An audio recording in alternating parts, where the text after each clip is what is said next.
Masukkan santai.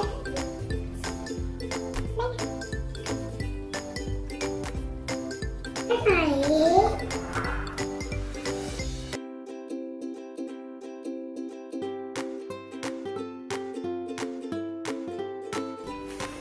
Masukkan semua.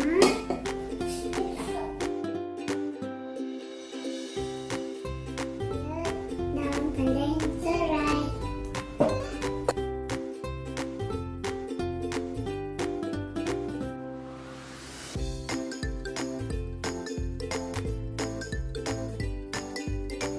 Masak sikit. Masak kat rice cooker.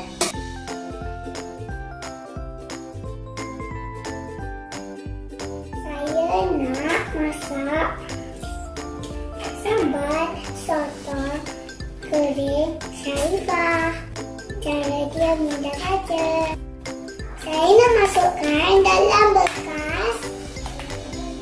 Buang air panas.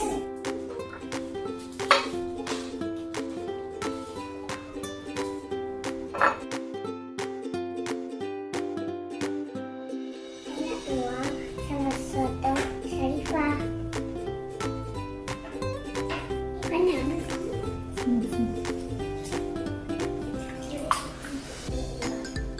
Mudah kan?